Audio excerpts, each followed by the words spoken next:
Welcome to the post show for Orchid Grove. we are show plus a few minutes here. We're gonna go into some promo action while we're waiting for everybody to adjust to what they just witnessed. Check this out, except for Ari.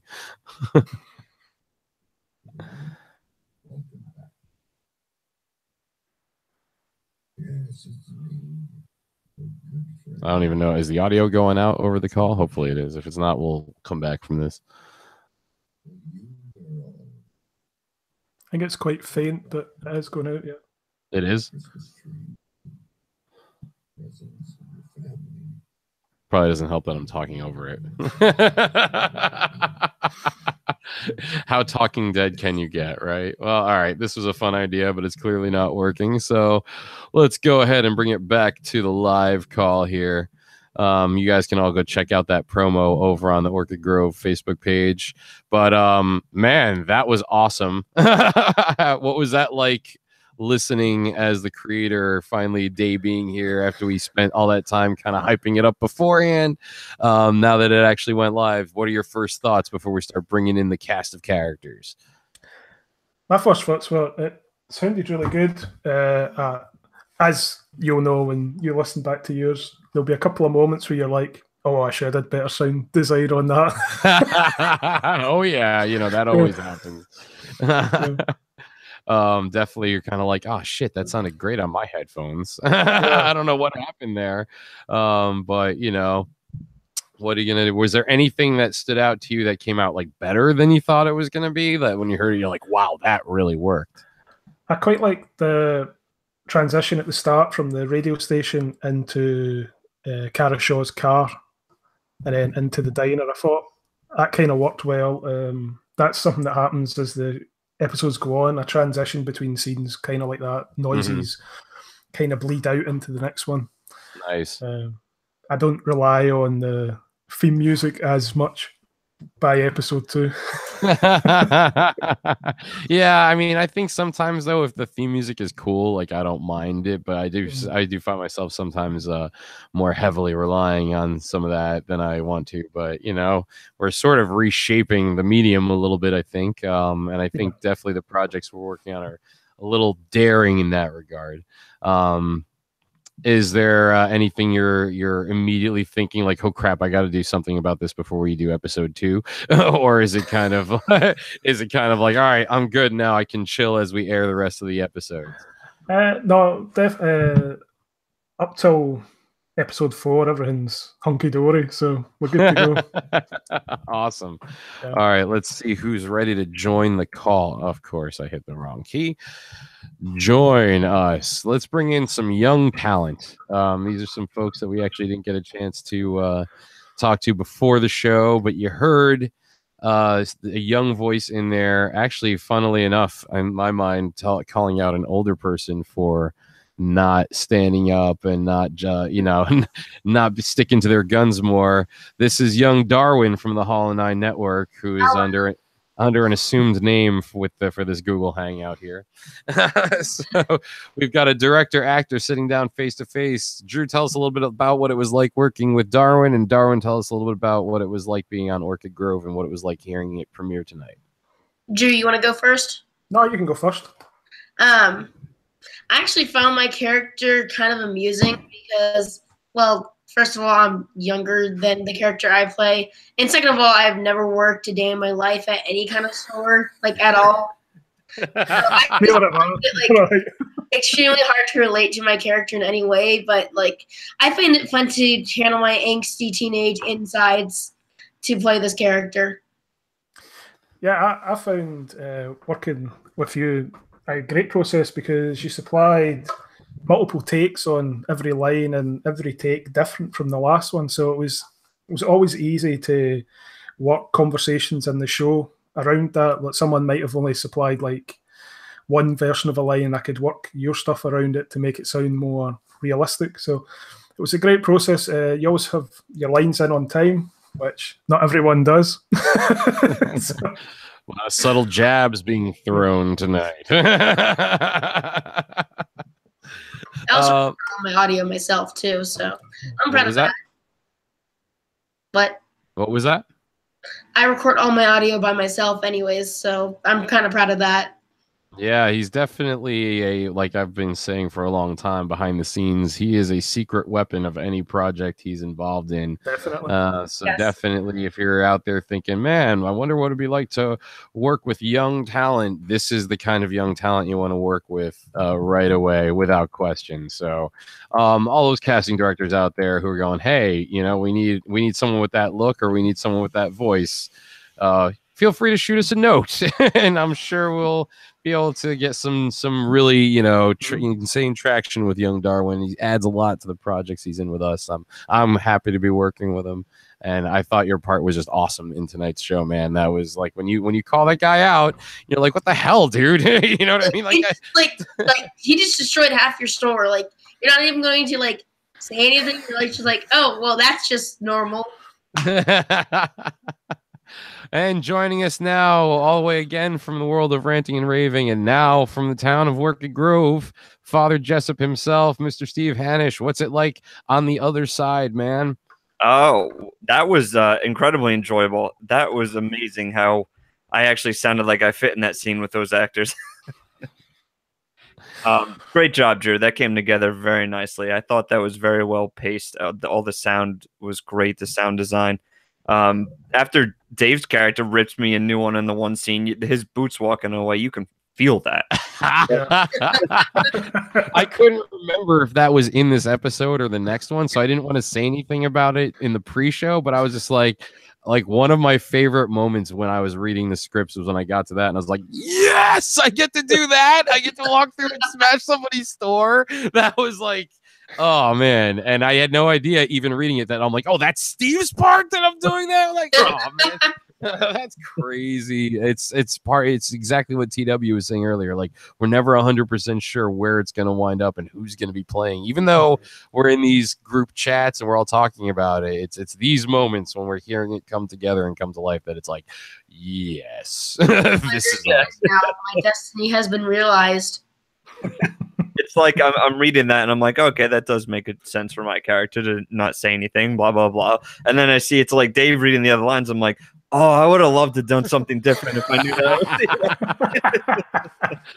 And now we all kind of plot against each other, I think, when we were like, oh, all right, now that I know who I'm playing against, if I do it like this, you know what I mean? Like, we're going to almost bring our own rivalry to this. We're going to have like a B story going on that Drew doesn't even know about. Right. Which is why he keeps a secret. Who is calling me and why? Yeah, I'd definitely like to introduce cast rehearsals as well, just so folk can get a better feel for who they're playing off of. That could be fun, and it could also switch up some of the dialogue to make it more natural as well. Right. Oh man, taking it to like a TV show level there. Yeah. I'm sorry, Steve. I didn't mean to cut you off.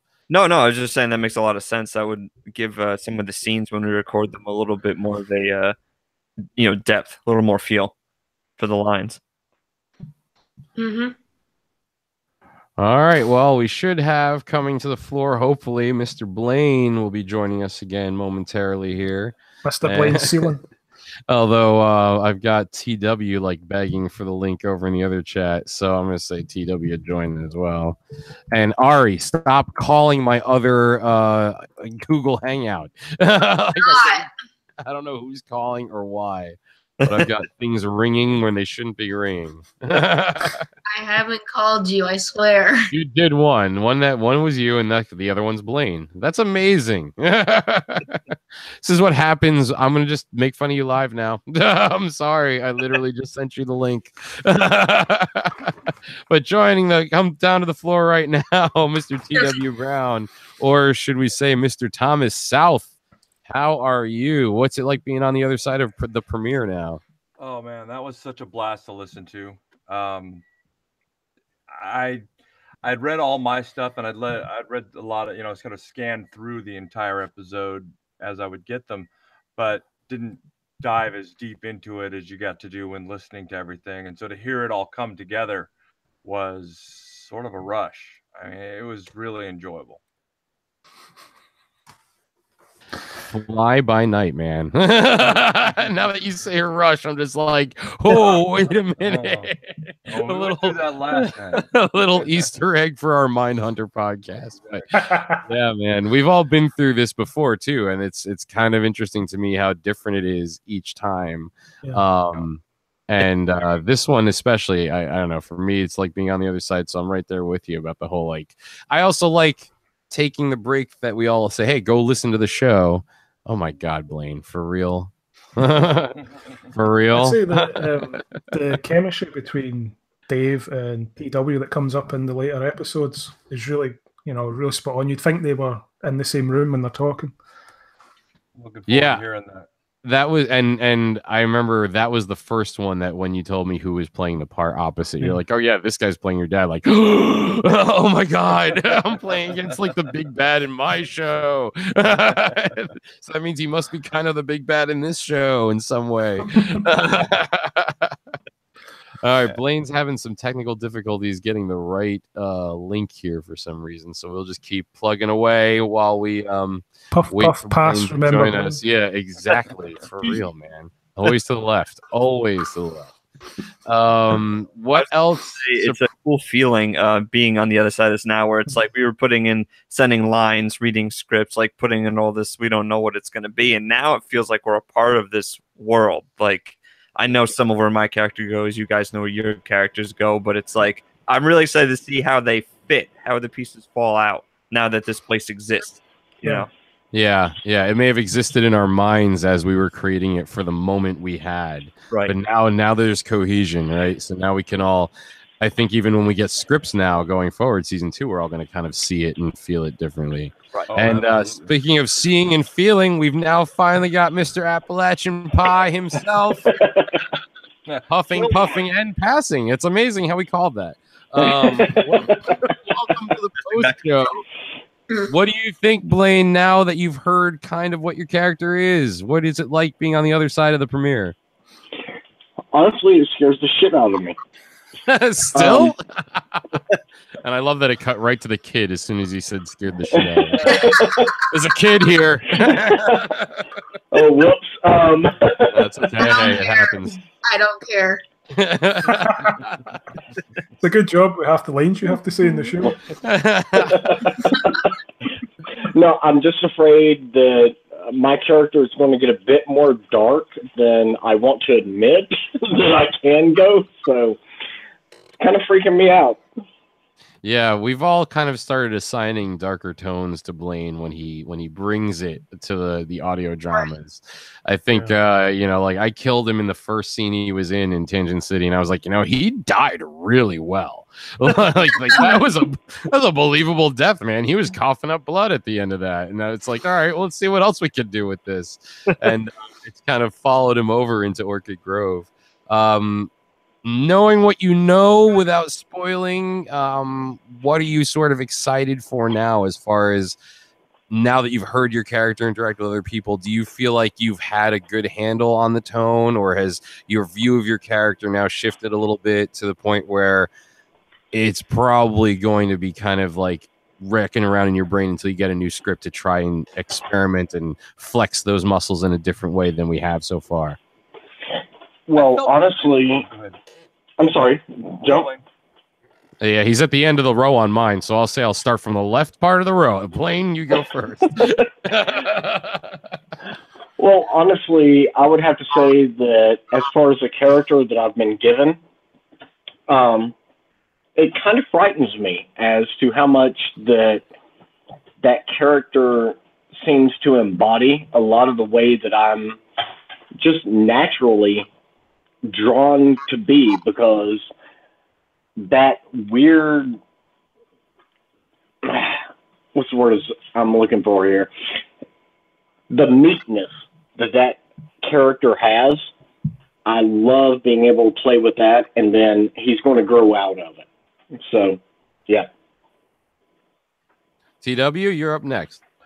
I've got to say, especially after hearing Drew's comments, I'm really looking forward to hearing our, co-scenes that we have coming up.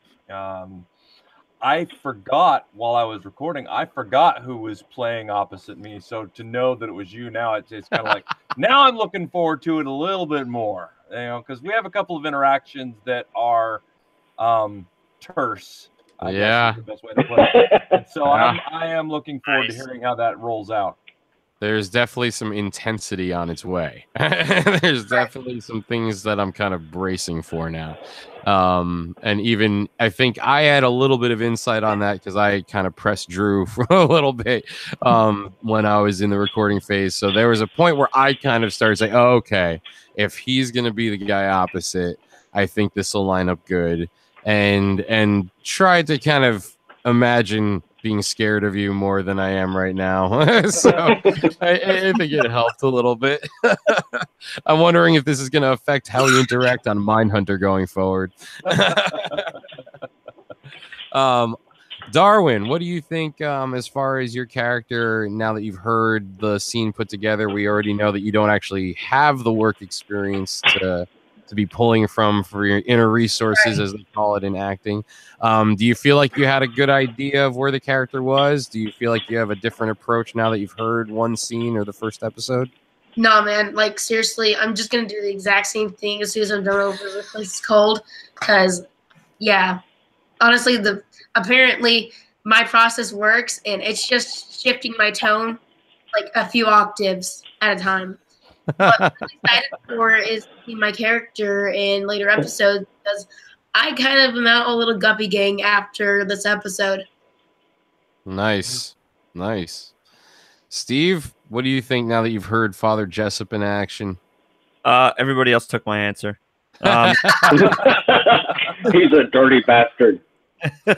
No, like I said, I really can't wait for everybody else to see how Father Jessup progresses as this season goes on. It was a lot of fun to play him, and I'm really looking forward to hearing the rest of the scenes that I got to record. I have a new appreciation for how actors can't talk about things, especially in these types of situations where it's like, okay, so we're obviously doing this thing to promote the thing, and by promoting it, we really can't tell you anything about it. We still have to take it on faith that our excitement is over something. When you guys... We'll have a Mark Ruffalo moment. Oh, God. They kill everybody in Infinity War. Oh, wait a minute. I wasn't supposed to say that. Spoiler.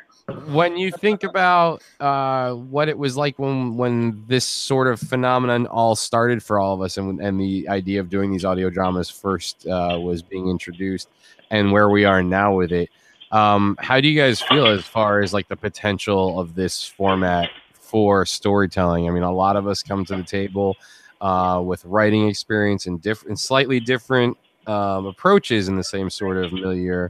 But now that we're kind of seeing the way these audio dramas are progressing and unfolding, and the way we're able to sort of capitalize on certain aspects of it being audio only and getting through challenges of not having picture associated with it. And what do you guys think as far as, are you starting to get ideas, you think? Is this something that you might want to, for those who haven't been writing them yet, is this something you might want to try? And for those who have been writing, is this something you want to keep doing more of? Drew, why don't you start with this one, and we'll go with the reverse order on this one. Well, I've got another 3 seasons at Orchid Grove to chum out. So there's always that. There's that. Yeah, I've got a couple of other shows I'm thinking about doing. Some that aren't as sweary as this one. To try to appeal to a wider audience. You want to be able to pitch it to Disney, Fox, or whatever that mega corporation is going to be called. Disney aren't fond of the C word, so I got to drop that from the script. It's funny, that word's getting an awful lot of attention lately. There's a lot of people talking about the applications of that word, and how in some countries it's sort of the same as calling people dude, which is kind of neat. Mr. Hanish, you've been sort of really diving into the world of writing, as far as you won some awards at some film festivals for things you've written, and you've been writing primarily screen.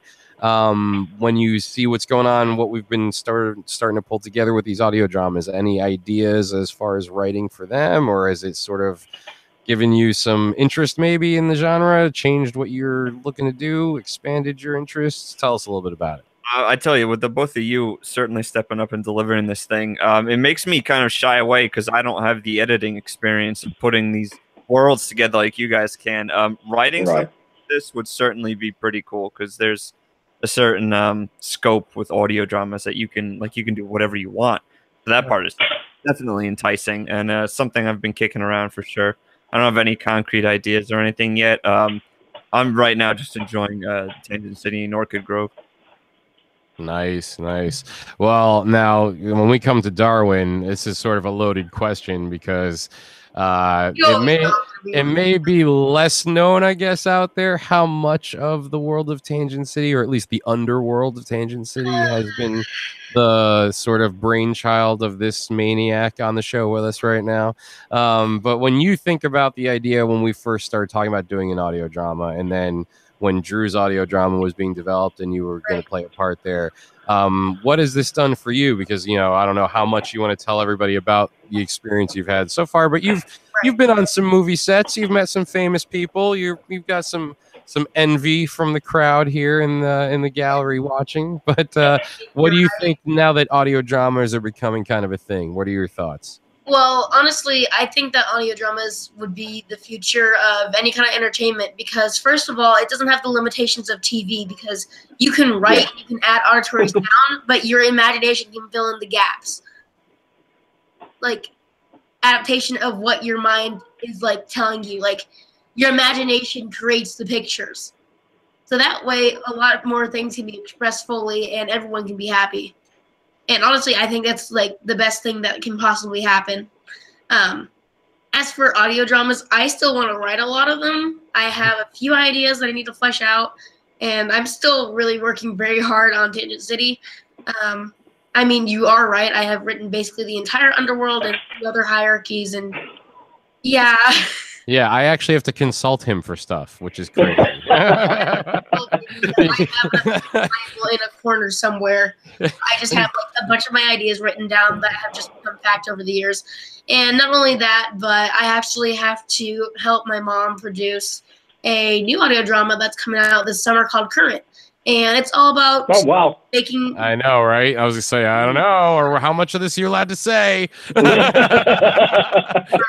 I'll ask you, as CEO, how much of this are you allowed to say? That's about it. Oh, man, that's awesome. TW, I mean, you're the resident novel machine on the show tonight, and in the Terror Firma Artists Union. It's sort of a joke I throw around every once in a while on Mindhunter, but you literally have like dozens of books come out a year. And you also then do the audio versions of the books. Tell us a little bit about how maybe is this different, similar? What's this like for you? And is it more of just kind of expanding your pool that you play in, or is it kind of let you stretch some muscles that you didn't stretch before? It's really a combination of all of that. I mean, for me, when I do the audiobooks, I've got the whole thing there and I'm playing all the parts. So I have to really, let all the voices in my head out, so to speak. So it's just a different process. Whereas with this, I read before and I read after the scene to kind of try and get a grasp of where we're at and follow along with the story. I really didn't understand how big this stuff was starting to become until a couple of friends of mine were like, we don't listen to radios anymore. We listen to podcasts. We listen to stuff that's going down. In fact, a couple of them tuned in today because, this is sort of the stuff that they do while they're driving trucks and that sort of thing, because they're tired of listening to the same 9 songs that the local radio stations play.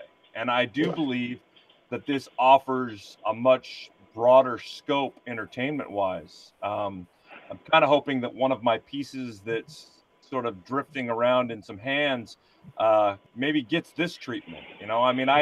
I'd once sort of dreamed of seeing Zomblog turned into something that was a visual medium, but I think that almost plays better into this. So, this is something that Drew and I can maybe bat around later, because Writing and acting are kind of my thing. Production side, man, I'm a moron. I am the 52-year-old guy that has to ask his daughter how to program his phone. So, you know, it's just I know enough to get my work done. I know enough to do my recording. I know how to set my levels. I know how to record and master my stuff and edit it out and get rid of the inadvertent breaths and that sort of thing. But as far as putting one of these together, I have to say hats off to Drew and also to you, Dave, because I've listened to products from both of you guys now, and I listened to it, and I mean, I'm envious of your talent as far as the editing side of this thing goes, because it's just something that I can't see myself doing, but I sure get a kick out of doing it. Thank you, man. Yeah, definitely.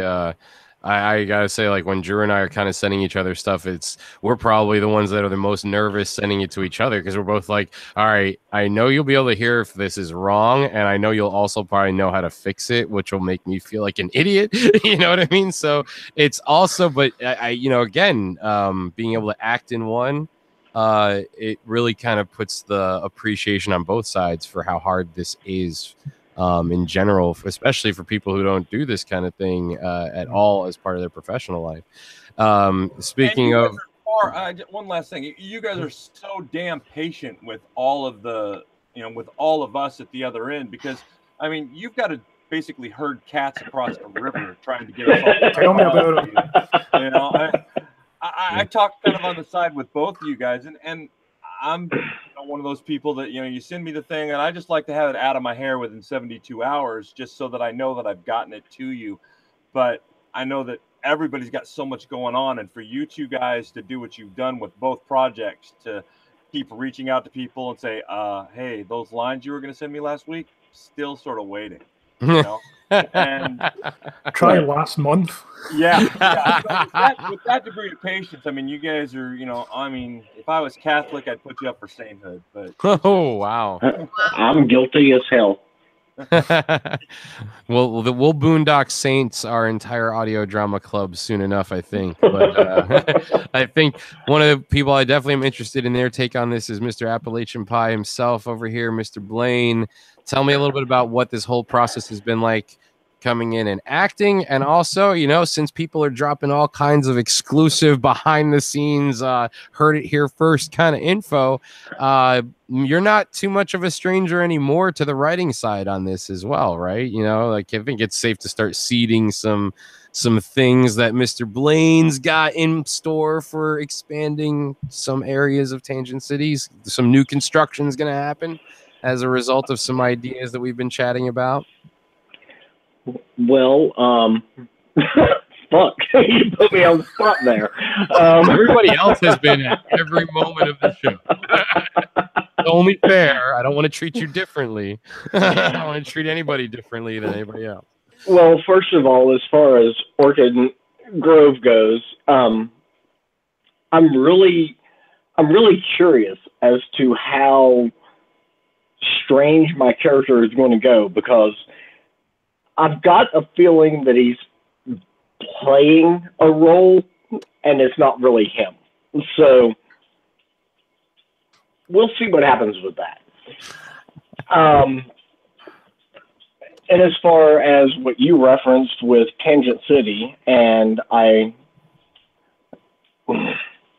God damn you! I hate you for doing that. All right. Don't say anything you don't want to say.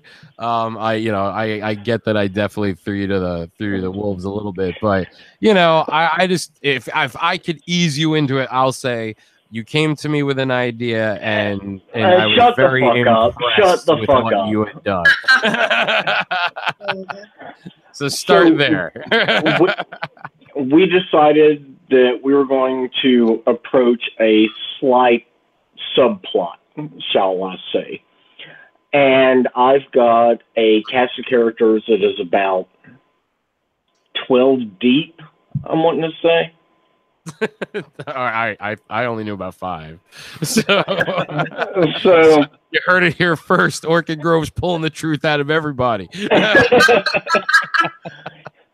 So Tangent City is going to get a nice little punch from the rednecks.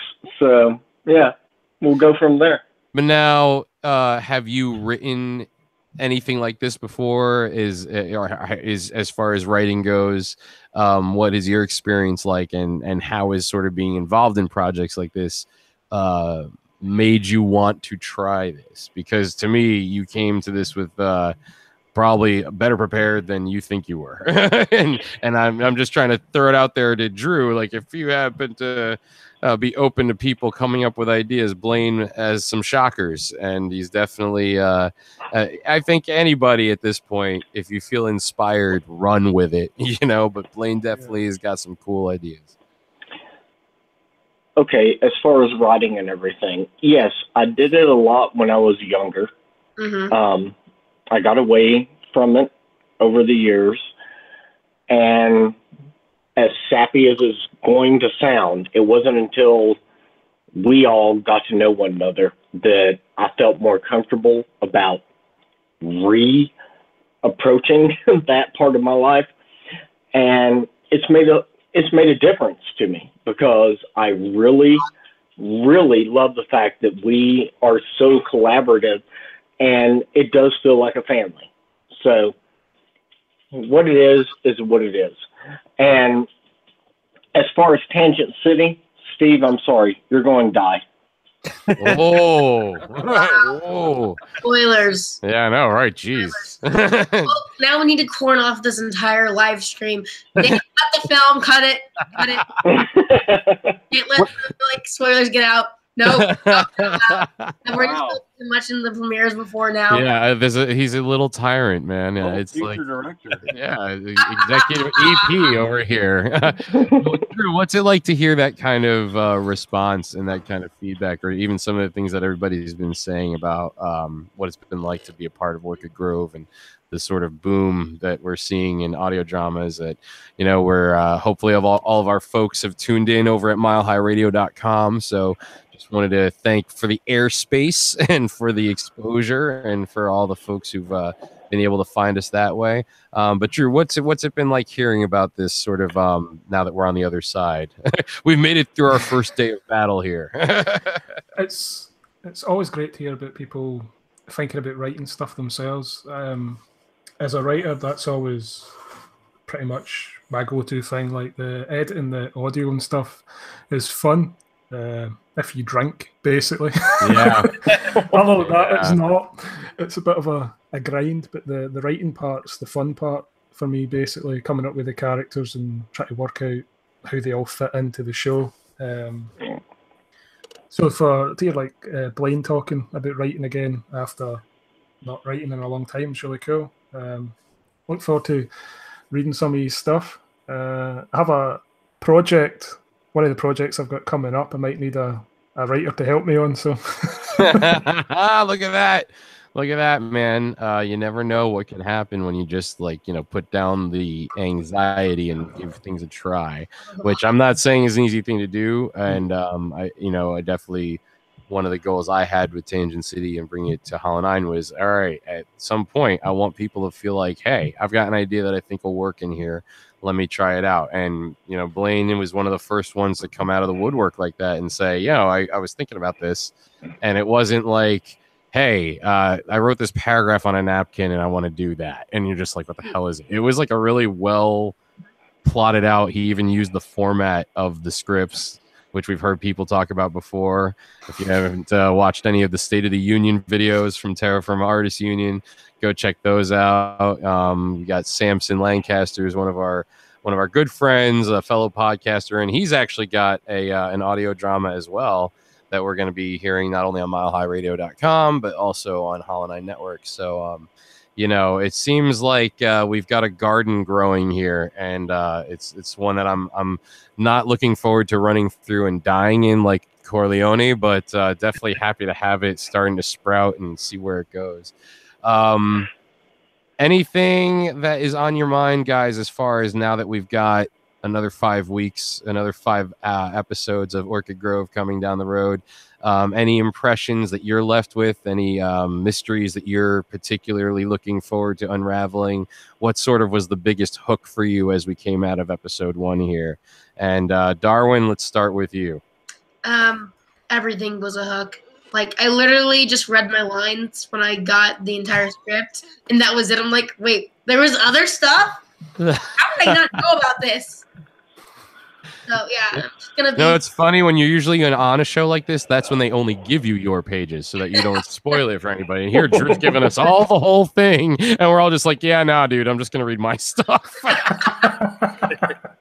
It's called self-control, everyone. You need to learn how to do that. Oh, wow. Oh, man. Yeah, see? This is no joke having this kid involved. TW, anything that's standing out to you hook-wise that you're kind of like, or mystery-wise in Orchid Grove that you're waiting for the next episode to shed a little light on? I know that in our house, my wife suggested a drinking game with the use of the word "what the actual fuck" because she thinks that with Drew at the helm, we could probably invite some friends over and watch him stagger around for a while. But, you know, other than that, for me, it's just a matter of hearing this whole thing kind of come all together and getting the entire arc of the story down. Again, Drew, I can't say enough how appreciative I was to be included in this and to be a part of it. And this has just been, I mean, this has just been a great experience. You giving me, when you give me lines, that's my part of the day where I get to throw all this other stuff that I'm doing aside and just kind of sink into something different for a few minutes. And you kind of provide my recreation, you know? So again, I'm looking forward to all of it and just having a blast with it. That's awesome, man. As I say, some people roll a little something on the side for their recreation, but audio drama is filling that void for others, and that's pretty badass, man. You talking about marbles? Oh, man. Steve, what about you, man? Hook-wise, anything standing out? I mean, other than, you know, our own parts and the things that we know about. What are you looking forward to from episode 2?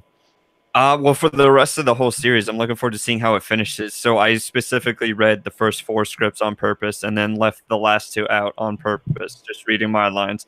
Because I want to see with everybody else what happens, which, judging from everything else Drew has written, I have no idea what's going to go on.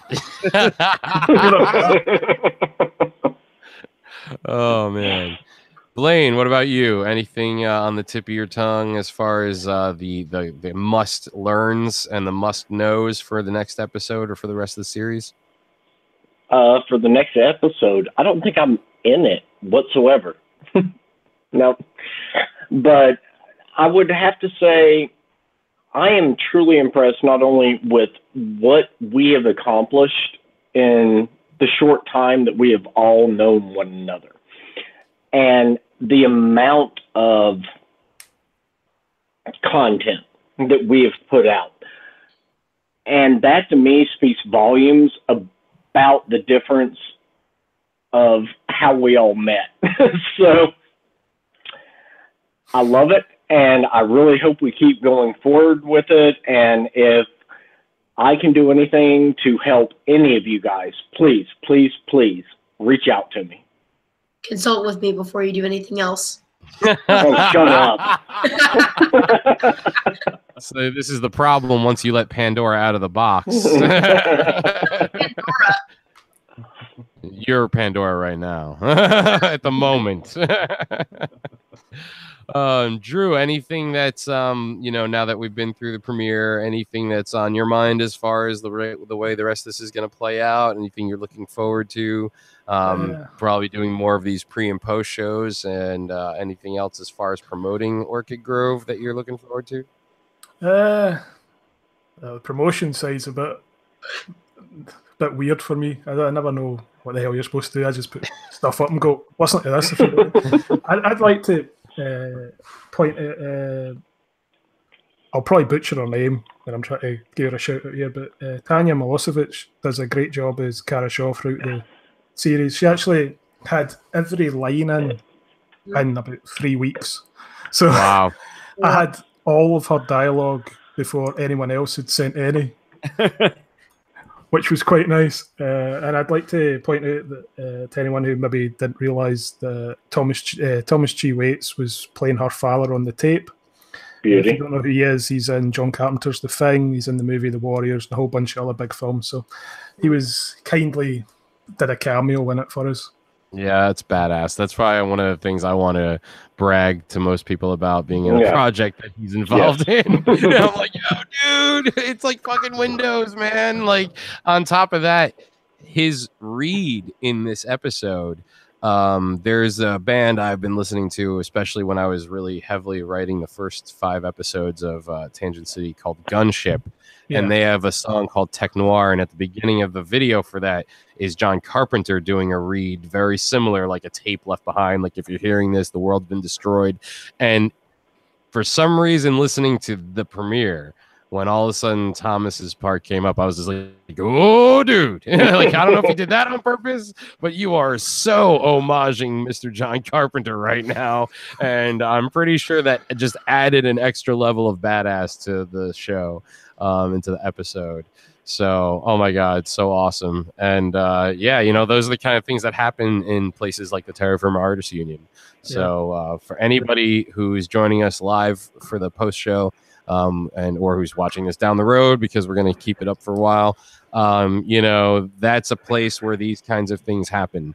And I think without the Terror Firma Artists Union, neither Tangent City or Orchid Grove or any of the other shows that are starting to come together would have even had that sort of fertile land to start growing in. So if you're hearing this and you think that this is something that you would want to participate in or be a part of, or if you've got some talents you want to throw on the table and help contribute, Terror Firma Artists Union, find it on Facebook, send us a note and request to join. And, you know, be a part of it. Join in, man. We're always looking for more people, more talent. And that's how we make these shows great, I think. That's where a lot of the strength comes from, is being able to pull all these kinds of people together. And even the, you know, like, one of the things I love about Blaine's story, too, is I'm sure there's other people who might be watching all of this from the sidelines going, you know what? I used to do that, and I never thought I'd be able to write anything that would fit into a world like this. You know, maybe I didn't have the money to go out and shoot an independent film. Well, all right, let's do a radio show. Let's do something that still can tell your story and will capitalize on, will be just like Spielberg. You know, they didn't show the shark for 2/3 of that friggin' movie on purpose. You know, we won't show the shark at all. It's your shark. It becomes a point, actually, where the audience becomes more intimately involved with our kinds of projects. So find us, join us, be a part of this. Is there a tagline or anything we want to leave everybody with for episode 2? Do we know an air date? Do we want to promote before we bounce away? It's next Sunday. What date's that? I believe it's the 10th. It's the 10th, yeah. Same bat time, same bat channel. Prepared. That's as professional as I get. Well, you know what? Stay tuned for more of the goings on in Orchid Grove. It's a town full of mysteries and a town full of questions that don't want answered. So you heard the first episode on milehighradio.com, and you got to hang out with us right here. So stay tuned to both places, all over social media: Orchid Grove, Terror Firma Artists Union, TFAU, Drew Carson. Thank you so much for putting this project together, man, and for giving us some awesome new stuff to listen to. We're all going to keep our ears glued to the internet for it going forward. I thank everyone for being a part of the show. It was been great working with me as well. Hopefully everyone that's still alive will come back for season 2. Oh man, people are going to die? You think some people are going to die? I'm guessing Steve didn't read the part in the script where he clicks his fingers and half the town disappears. I mean, like, everyone's going to die. It's Infinity Wars, everyone, all over again. Good call. All right, guys. Well, this has been a blast. Thanks for all hanging out after the show. And for all those of you out there watching live, thank you. For all of those watching down the road, thank you. And we will see you next time when we return to Orchid Grove. Y'all be good.